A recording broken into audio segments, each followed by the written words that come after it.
Australia were behind from the first ball. Pat Cummins started with 3 men on the boundary. He might as well have, burned his baggy green in a ritual healing ceremony. Such was the frustration of some people. Australia's greeny metrosexual beta woke male was letting England bully them around with the likes of Zach Crawley, of all people. I mean, what on earth was going on? And from then on in, England were in front. Cummins' man let Root take pretty much whatever he wanted, while the rest just chipped in around.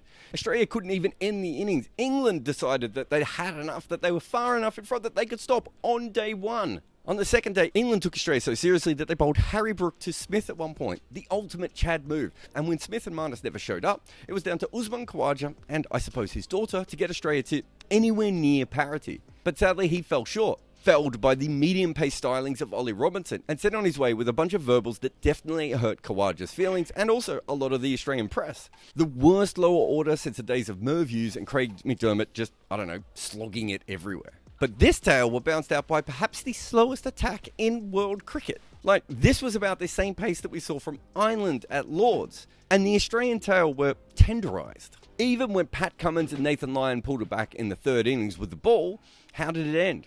Not with a Bazball explosion, but Ollie Robinson, Stuart Broad and Jimmy Anderson just making some easy and friendly runs all the way through. It was like Australia turned up in England with moisturised man-children instead of fast bowlers. I mean, where was Jimmy Anderson's broken arm? It looked like the Aussies brought him out a pina colada and were fanning him while they serenaded him with, their favourite show tunes. But in the end, Australia got what was a fairly simple chase. I mean, England chased a far tougher thing at Edgbaston last year, right? This shouldn't have been that easy. And Australia also had a really good opening partnership. In fact, their best one in England since 2015. And for the first time in the game, they were getting very close to being at parity. And what happened? Stuart Broad, the man that they called Baywatch in Werribee, the scourge of crappy journalism in Brisbane, and the man that had t-shirts made about him about what a shit bloke he was.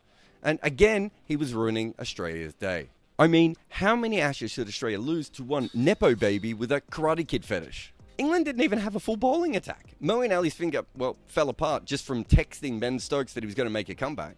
And the captain himself was wincing around the field, not even looking like he could bowl. So again, Usman Khawaja had to do all the work and pull them back through, even as Travis Head's trouble with spin continued and Cameron Green's half guide. And now all Australia had to do was overcome the old ball and what was left of England's bowling to win. Of course, that is when Ben Stokes comes back on, and at this point he's bowling at sub-Ollie Robinson speeds. But Stokes pulled out a leg cutter that was last used here by Alec Bedser, and Australia's 500-ball warrior is finally dismissed.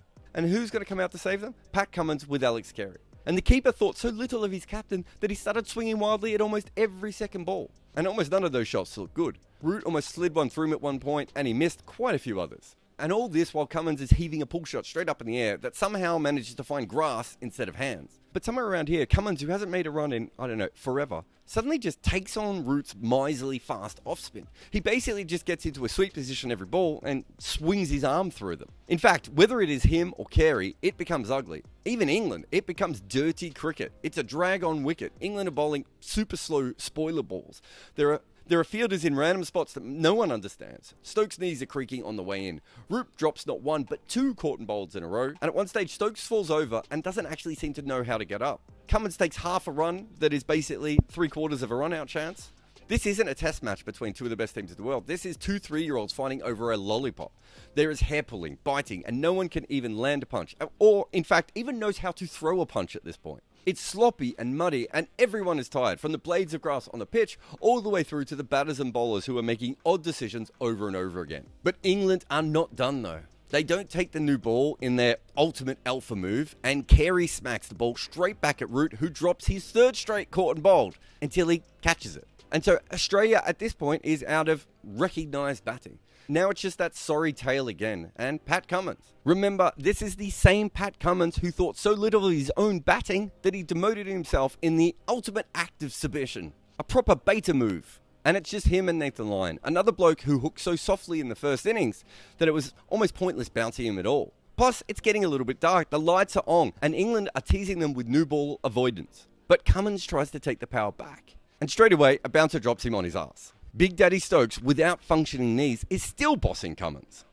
And this is the time when the nice, polite, politically correct snowflakes will quite clearly melt. Except Cummins just humps root for 14 runs and an over. He hits the old ball so far that England probably should have replaced it because it was almost out of the entire stadium. But they keep bouncing Lyon and Cummins with this old ratty ball, hoping that one of them will make a mistake. Stokes almost takes a Chad one-hand catch that would have just completely destroyed Australia for not just this test, but maybe the next couple. But next ball, Anderson gets lost in the field like a man almost twice his own age. Cummins slaps another one past him that Anderson didn't even seem to see. And after all that, it is England who are now so rattled. They have forgotten the new ball. Drunks from the Holly stands are screaming for Stokes to take it, and he's awakened from his Cummins-induced stupor to actually take it. But when they have it, Nathan Lyon just stands and delivers one past Stuart Broad, who is now reduced to a bad choir conductor trying to get the Hollies to do his work for him. And Anderson, well, he's not even bowling. He's got his arms crossed while Robinson has the new ball. Remember, that's the new ball that Anderson has had for the best part of this entire millennium.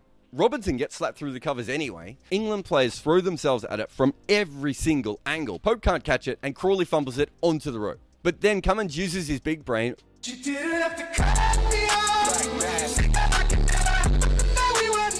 and walks across the crease to flick one for a single to leg. Like, they're literally outthinking them and outplaying them at this point. And then Cummins hits the ball to Stokes' right hand and just runs as if he is saying, "You are too broken to even run me out." England are now giving Cummins singles. He's gone from a victim to a boss. And so with all the fielders back for his skipper, Lyon just drop kicks Stuart Broad over mid-on. You can actually hear the entire Holly stand shit themselves all at once. And now for Cummins, England have 7 guys on the boundary. Cummins has broken Bazball, and the scattered remnants of it can be found from fine leg to long off. In fact, England almost give up on placing the fielders anywhere. Sometimes it just feels like they've pressed shuffle. If they have a plan for taking a wicket, it would appear to be a run out. And they give Cummins a single from the last ball of the over. They are fried, scrambled. They look like drunk monkeys trying to work out Wordle. So much so that they have to have an emergency meeting between the overs. Do you know how many of them are there? 7, all talking at once. Cummins has made the play as you are, cool as fuck England look like the England of the 80s bowling to Viv Richards. And so what else can they do after that meeting? They go back to the short balls. And their only plan now is to make Australia get the runs off bounces and hope that something happens. And not fast bounces, but slow, accurate bounces. Because Moeen's finger is gone. Stokes' knees don't allow bounces. And Anderson is stuck out in the ring like a grumpy grandfather not included in the wedding photos. And Cummins is bounced. And bounced. And bounced. He tries to slog some, he jumps and leave others, and he almost gets bowled by a Yorker while he's standing on Ollie Pope's toes at short leg. And Lyon is bounced too. And twice he tries to hit the ball to Pope.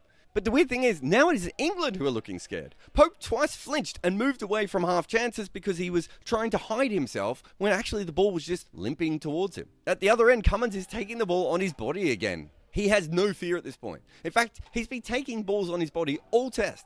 They're bouncing off him like Twitter replies from a first name bunch of numbers character. And Cummins is still smart enough to steal singles as well. And Broad is angry. But how do you stop ones when half your team is on the rope? What is the opposite of Bazball?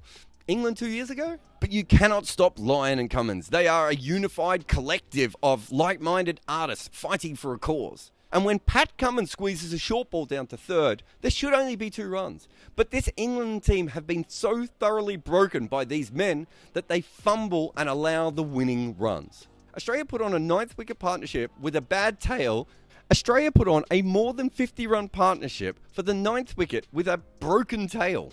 Australia won a game where England were in front so much throughout the entire game. Australia won a game where England declared on day 1. Australia won a game without Marnus or Smith turning up. And Australia beat Bazball. And yeah, Australia won with a woke, better, metrosexual, snowflake, greenie, defensive captain who demoted himself down his own batting order. Pat Cummins took the ball on the chest, and he also took the first test.